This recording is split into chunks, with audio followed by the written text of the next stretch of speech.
ओम शांति 26/1/2026। प्रातः मुरली ओम शांति बाप दादा मधुबन। बाबा आज कह रहे हैं, मीठे बच्चे, तुमने आधा कल्प जिसकी भक्ति की है वही बाप खुद तुम्हें पढ़ा रहे हैं। इस पढ़ाई से ही तुम देवी देवता बनते हो। तुमने आधा कल्प जिसके भक्ति की है वही बाप खुद तुम्हें पढ़ा रहे हैं। इस पढ़ाई से ही तुम देवी देवता बनते हो। आज का प्रश्न है, योग बल के लिफ्ट की कमाल क्या है? उत्तर है, तुम बच्चे योग बल की लिफ्ट से सेकंड में ऊपर चढ़ जाते हो, अर्थात सेकंड में जीवन मुक्ति का वर्षा तुम्हें मिल जाता है। तुम जानते हो, सीढ़ी उतरने में 5000 वर्ष लगे और चढ़ते हैं 1 सेकंड में। यही है योग बल की कमाल। बाप की याद से सब पाप कट जाते हैं, आत्मा सतो प्रधान बन जाती है। ओम शांति। रूहानी बाप रूहानी बच्चों को बैठ समझाते हैं। रूहानी बाप की महिमा तो बच्चों को सुनाई है। वो ज्ञान का सागर, सत्य चित्त आनंद स्वरूप है, शांति का सागर है। उनको सब बेहद की सिफतें दी जाती है। उनको सब बेहद की सिफतें दे जाती है। अब बाप है ज्ञान का सागर, और इस समय जो भी मनुष्य है सब जानते हैं हम भक्ति के सागर है। भक्ति में जो सबसे तीखा होता है उनको मान मिलता है। इस समय कलयुग में है भक्ति दुख, सतयुग में है ज्ञान का सुख। ऐसे नहीं कि वहाँ ज्ञान है तो यह महिमा सिर्फ एक ही बाप की है, और बच्चों की महिमा भी है, क्योंकि बाप बच्चों को पढ़ाते हैं अथवा यात्रा सिखलाते हैं। बाप ने समझाया है 2 यात्राएं हैं। भक्त लोग तीर्थ करते हैं, चारों तरफ चक्र लगाते हैं। तो जितना टाइम चारों तरफ चक्र लगाते हैं उतना टाइम बेकार में नहीं जाते हैं। शराब आदि छी कोई चीज नहीं खाते पीते हैं। शराब आदि छी कोई चीज नहीं खाते पीते हैं। कभी बद्रीनाथ कभी काशी चक्र लगाते हैं। भक्ति करते हैं भगवान की। अब भगवान तो एक होना चाहिए ना, सब तरफ तो चक्र नहीं लगाना चाहिए ना। शिव बाबा के तीर्थ का भी चक्र लगाते हैं। सबसे बड़ा बनारस का तीर्थ गाया हुआ है, जिसको शिव की पूरी कहते हैं। चारों तरफ जाते हैं, परंतु जिनका दर्शन करने जाते हैं अथवा जिनकी भक्ति करते हैं उनकी बायोग्राफी ऑक्यूपेशन का किसको पता नहीं। इसीलिए उनको कहा जाता है अंधश्रद्धा। किसकी पूजा करना, माथा टेकना और उनकी जीवन कहानी को ना जानना, उसको कहा जाता है ब्लाइंड फेथ। घर में भी मनाते हैं, देवियों की कितनी पूजा करते हैं। मिट्टी की व पत्थर की देवता बनाए उनको बहुत श्रृंगारते हैं। समझो लक्ष्मी का चित्र बनाते हैं, उनसे पूछो इनकी बायोग्राफी बताओ तो कहेंगे सतयुग की महारानी थी, त्रेता की फिर सीता थी। बाकी इन्होंने कितना समय राज्य किया, लक्ष्मी नारायण का राज्य कब से कब तक चला, यह कोई भी जानते नहीं। मनुष्य भक्ति मार्ग में यात्रा पर जाते हैं। यह सब है भगवान से मिलने के उपाय। शास्त्र पढ़ना ये भी उपाय है भगवान से मिलने लिए। परंतु भगवान है कहाँ? कहेंगे वो तो सर्वव्यापी है। अभी तुम जानते हो पढ़ाई से हम इहो अर्थात देवी देवता बनते हैं। बाप खुद आकर पढ़ाते हैं, जिसके मिलने लिए आधा कल्प भक्ति मार्ग चलता है। कहते हैं बाबा पावन बनाओ और अपना परिचय भी दो कि आप है कौन। बाबा ने समझाया है कि तुम आत्मा बिंदी हो, आत्मा की ही यहाँ शरीर मिला हुआ है, आत्मा को ही यहाँ शरीर मिला हुआ है, इसीलिए यहाँ कर्म करती है। देवताओं के लिए कहेंगे कि यह सतयुग में राज्य करके गए हैं। क्रिश्चियन लोग तो समझते हैं बराबर गॉड फादर ने पैराडाइज स्थापन किया, हम उसमें नहीं थे। भारत में पैराडाइज था, उन्हों की बुद्धि फिर भी अच्छी है। भारतवासी सतो प्रधान भी बनते हैं तो फिर तमो प्रधान भी बनते हैं। वो इतना सुख नहीं देखते तो दुख भी इतना नहीं देखते हैं। अभी पिछाड़ी के क्रिश्चियन लोग कितना सुखी है। पहले तो वो गरीब थे, पैसा तो मेहनत से कमाया जाता है ना। पहले एक क्राइस्ट आया, फिर उनका धर्म स्थापन होता है, वृद्धि होती जाती है, 1 से 2, 2 से 4, फिर ऐसे वृद्धि होती जाती है। अभी देखो क्रिश्चियन का झार कितना हो गया है। फाउंडेशन है देवी देवता घरना, वो फिर यहाँ इस समय स्थापन होता है। पहले एक ब्रह्मा फिर ब्राह्मणों की एडाप्टेड संतान वृद्धि को पाते हैं। बाप पढ़ाते हैं तो बहुत ढेर ब्राह्मण हो जाते हैं। पहले तो यह एक था ना, एक से कितनी वृद्धि हुई है, कितनी होने की है। जितने सूर्यवंशी चंद्रवंशी देवताएं थे उतने सब बनने के हैं। जितने सूर्यवंशी चंद्रवंशी देवताएं थे उतने सब बनने के हैं। पहले है एक बाप, उनकी आत्मा तो है ही। बाप की हम आत्माएं संतान कितनी है। हम सब आत्माओं का बाप एक अनादि है। फिर सृष्टि का चक्र फिरता रहता है। सब मनुष्य तो सदैव नहीं है ना। आत्माओं को भिन्न भिन्न पार्ट बजाना है। इस झार का पहले पहले धूर है देवी देवताओं का, फिर उनसे ट्यूब निकली है। तो बाप बैठ बच्चों को समझाते हैं, बच्चों मैं आकर के क्या करता हूँ। आत्मा में ही धारणा होती है। बाप बैठ सुनाते हैं, मैं आया कैसे। तुम सब बच्चे जबकि पतित बने हो तो याद करते हो। सतयुग त्रेता में तो तुम सुखी थे तो याद नहीं करते थे। द्वापर के बाद जब दुख जास्ती हुआ है तब पुकारा है, हे परमपिता परमात्मा बाबा। हाँ बच्चों सुना, क्या चाहते हो। बाबा आकर पतितों को पावन बनाओ। बाबा हम बहुत दुखी पति थे, हमको आकर पावन बनाओ, कृपा करो, आशीर्वाद करो। तुमने मुझे पुकारा है बाबा, आकर पतितों को पावन बनाओ। पावन सतयुग को कहा जाता है। ये भी बाप खुद बैठ बतलाते हैं। ड्रामा के प्लान अनुसार जब संगम युग होता है, सृष्टि पुरानी होती है, तब मैं आता हूँ। तुम समझते हो सन्यासी भी 2 प्रकार के हैं। वो है हठयोगी, उनको राजयोगी नहीं कहा जाता। उन्हों का है हद का सन्यास, घर बार छोड़ जाए जंगल में रहते हैं, गुरुओं के फॉलोअर्स बनते हैं।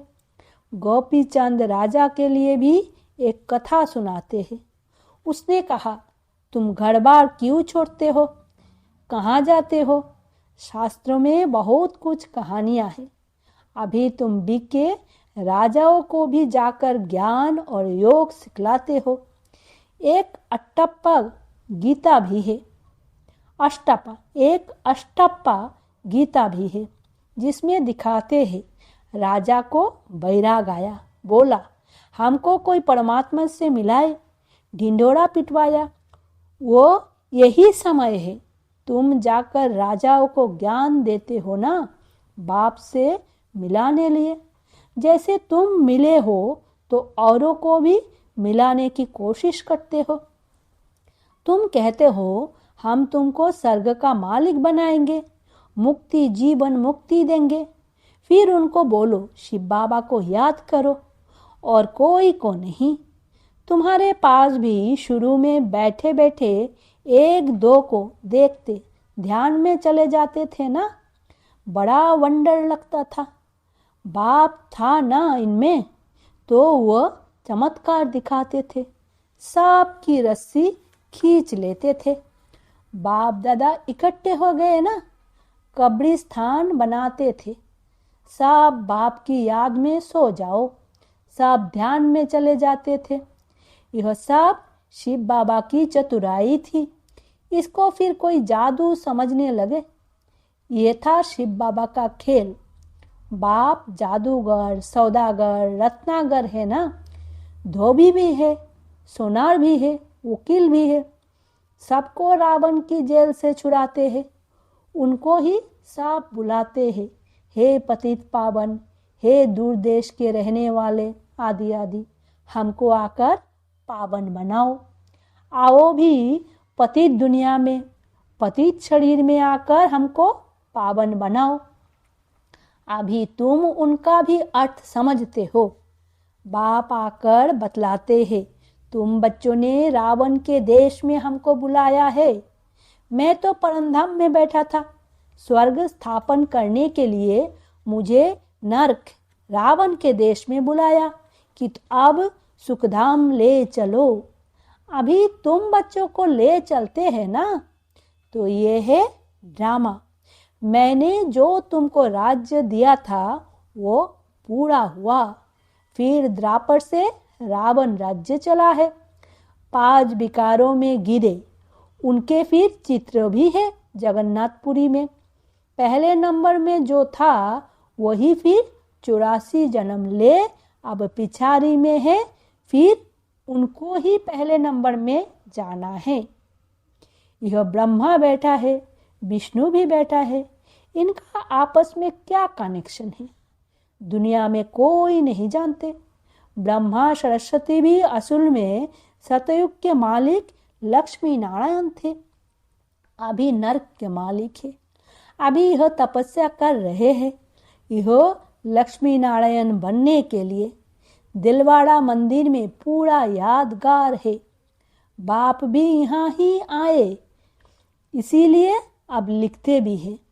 आबू सर्व तीर्थों में, सब धर्मों के तीर्थों में मुख्य तीर्थ है, क्योंकि यहाँ ही बाप आकर सर्वधर्मों की सद्गति करते हैं।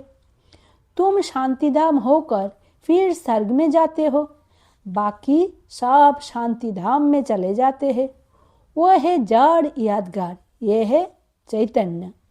जब तुम चैतन्य में वो बन जाएंगे तो फिर यह मंदिर आदि सब खत्म हो जाएंगे। फिर भक्ति मार्ग में यह यादगार बनाएंगे।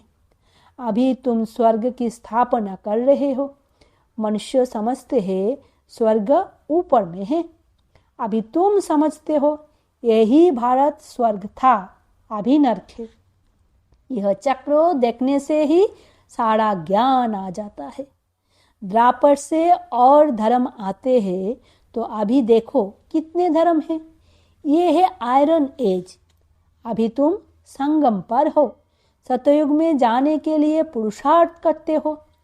कलयुग में है सब पत्थर बुद्धि, सतयुग में है पारस बुद्धि। तुम ही पत्थर बुद्धि थे, तुम ही फिर पारस बुद्धि बने हो। फिर पारस बुद्धि बनना है। अब बाप कहते हैं तुमने हमको बुलाया है तो मैं आया हुआ हूँ और तुमको कहता हूँ काम को जीतो तो जगत जीत बनेंगे। मुख्य यह विकार ही है। सतयुग में है सब निर्विकारी, कलयुग में है विकारी। बाप कहते हैं बच्चे आप निर्विकारी बनो।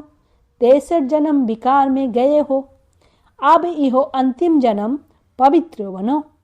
अभी मरना भी सबको है। मैं स्वर्ग स्थापन करने आया हूँ तो अभी मेरी श्री मत पर चलो, मैं जो कहूँ वो सुनो। अभी तुम पत्थर बुद्धि को पारस बुद्धि बनाने का पुरुषार्थ कर रहे हो। तुम ही पूरी सीढ़ी उतरते हो फिर चढ़ते हो। तुम जैसे जिन्न हो। जिन्न की कहानी है ना। उसने बोला काम दो, तो राजा ने कहा अच्छा सीढ़ी उतरो और चढ़ो। बहुत मनुष्य कहते हैं भगवान को क्या पड़ी थी जो सीढ़ी चढ़ाते और उतारते हैं। भगवान को क्या हुआ जो ऐसे सीढ़ी बनाई। बाप समझाते हैं यह अनादि खेल है। तुमने 5000 वर्ष में 84 जन्म लिए हैं। 5000 वर्ष तुमको नीचे उतरने में लगे हैं, फिर ऊपर में जाते हो सेकंड में। यह है तुम्हारे योग बल की लिफ्ट। बाप कहते हैं याद करो तो तुम्हारे पाप काट जाएंगे।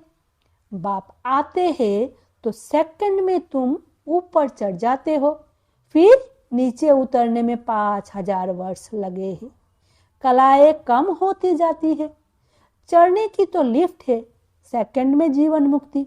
सतो प्रधान बनना है, फिर आहिस्ते आहिस्ते तमो प्रधान बनेंगे। 5000 वर्ष लगते हैं। अच्छा, फिर तमो प्रधान से सतो प्रधान बनना है एक जन्म में।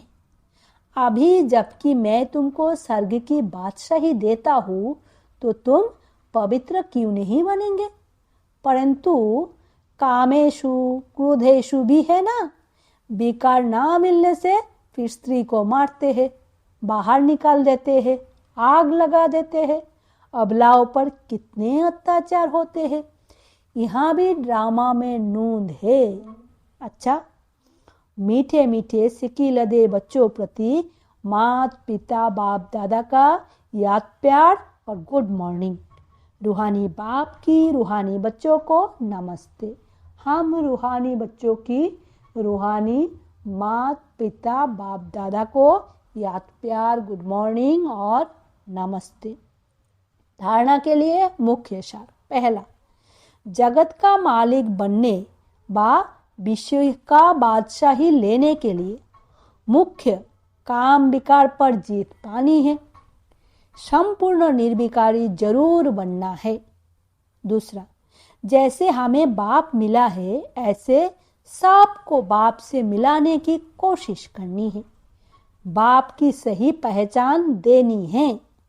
सच्ची सत्य यात्रा सिखलानी है। वरदान है, गम की दुनिया सामने होते हुए भी बेगमपुर की बादशाही का अनुभव करने वाले अष्ट शक्ति स्वरूप भव। गम और बेगम की अभी ही नॉलेज है। गम की दुनिया सामने होते भी सदा बेगमपुर की बादशाही का अनुभव करना, यही अष्ट शक्ति स्वरूप कर्मेंद्रिय जीत बच्चों की निशानी है। अभी ही बाप द्वारा सर्वो शक्तियों की प्राप्ति होती है।